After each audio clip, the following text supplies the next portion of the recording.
trace our roots back. We go back to 1895. My great-grandfather, who you can sort of see in this picture right here, this fellow right there, that's my great-grandfather. And he used to be the manager of the Standard Wagon Company in Albany, and then the automobile put him out of business. So as a result, the poor fellow had to do something else for a living, so he decided he'd do life insurance, figuring as long as people are alive, they'll need life insurance. So he started to sell life insurance, and then somewhere after the turn of the century, my grandfather came into the business with him, and he wanted to insure those newfangled automobiles. So he insured automobiles. And then somewhere around 1905 or so, we insured our very first homeless shelter back in 1905. That was our, I think that was the Schenectady City Mission at the time.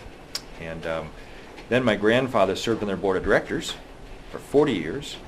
And then after he retired off the board, then my dad served for another 40 years after him.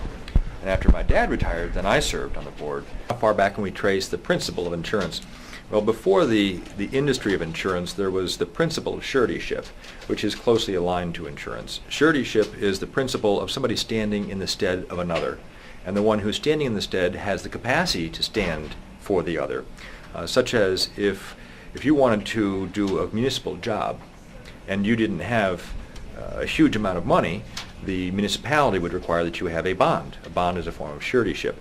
In essence, the bonding company would put up its good credit, its financial resources, as a guarantor to the fact that you would complete the job properly.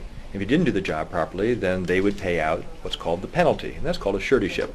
And we can trace that even back to biblical times. We find the same principle identified in the Bible, whereby we learn that Jesus is our surety, because he steps into our stead, because he was the perfect sacrifice. We are not. So our death does not pay for our sin, but his death did. So if you look it up in the scripture, you'll find that Jesus is referred to as our surety. It's the same principle. Business of insurance as a formalized industry like we sort of know it now goes back to the early 1600s.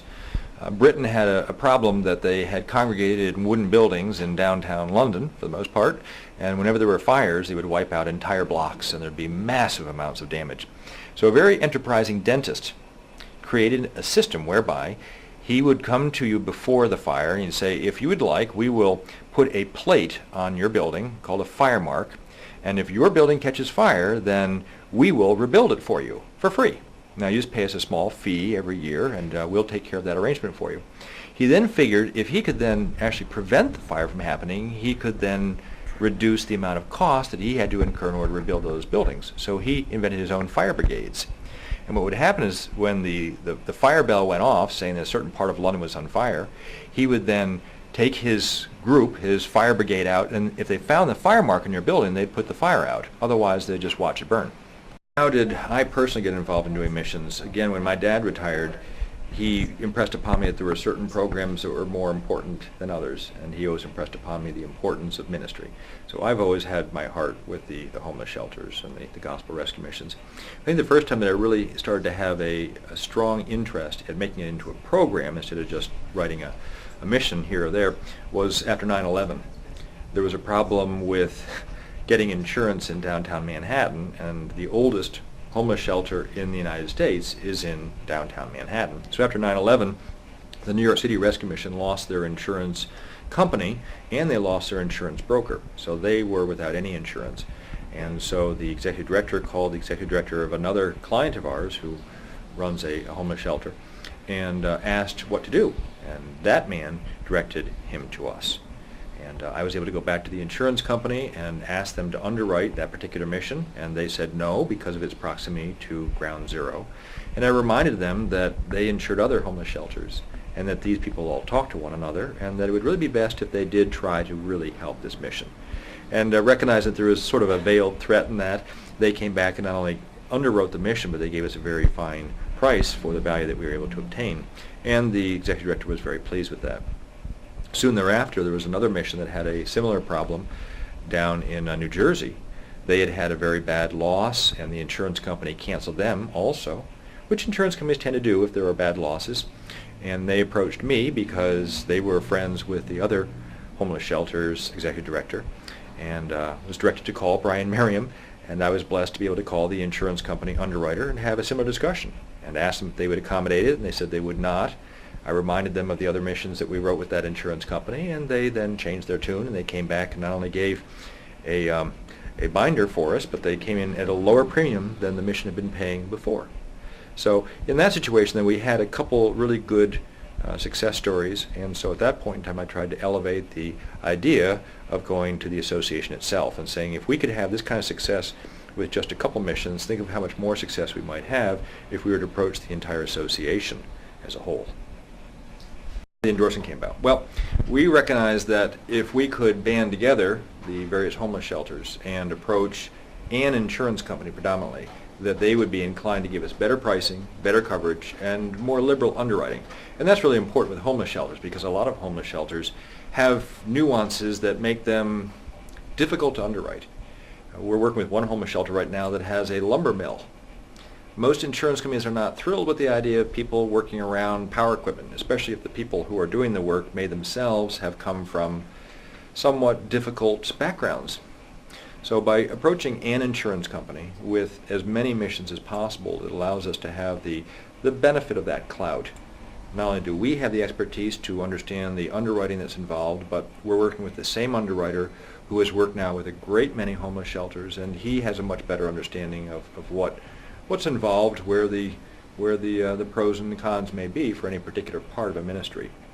So when I approached the executive director for the Association of Gospel Rescue Missions, that was pretty much my argument, was that the more expertise we have, the more clout we have, the more missions we have, the better everyone's benefit would be in that capacity. So we put together a presentation. I then went to visit Great American Insurance Company in Chicago, and I explained to them what we were looking to do and what the homeless shelters were all about, and they very much were anxious to do this because they do like working with homeless shelters. So it was just a natural marriage. The question is there any sense of urgency, or can I just get around to looking at my insurance when the time is right? I have yet to meet any mission employees, any staff, who are ever sitting around looking for something to do. There is never a good time. I recognize that most missions are in a higher gear around Thanksgiving and Christmas time, since the bulk of their services and revenue tends to happen around those holidays.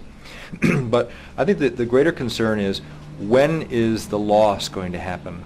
When will there be a fire? When will there be a collision or an allegation of a wrongful act? When will those things happen? We never know. We live in a fallen world. We live in a world that is in many ways in disrepair. So that being the case, when will you have a loss? And that's the wrong time to find that you have the wrong insurance program. It's very likely that that fire is only days away from happening. And when it does, it'll probably be at the most inconvenient time possible. That's the wrong time to find out that your insurance policy doesn't have the right coverage. So it's our job to look at every risk that approaches us as an opportunity to correct a problem, to correct a deficiency perhaps. And we find a lot of problems and deficiencies in our competitors' policies. The reality is, a lot of these policies are written by people that have never insured a homeless shelter before. They don't really know exactly how to orchestrate it. And even when they think they do, their insurance company may misclassify it. And most insurance companies will pay the claim, even if it's misclassified, but then they will very promptly cancel the account. We've seen that happen a lot. There was one mission I read about some time back that had a very substantial fire. Soon after the company paid the check for the fire loss, they then canceled the policy. That's not the kind of relationship that you want to find that you have. And you may not even know that you have that kind of relationship until it's really too late. It's much better, in our estimation, to band together with all the various homeless shelters that are part of the association and use our clout, our collective buying clout, in order to come together with the right insurance company, with a broker who understands the risk, and write it together as quickly as we can while we still are this side of a loss.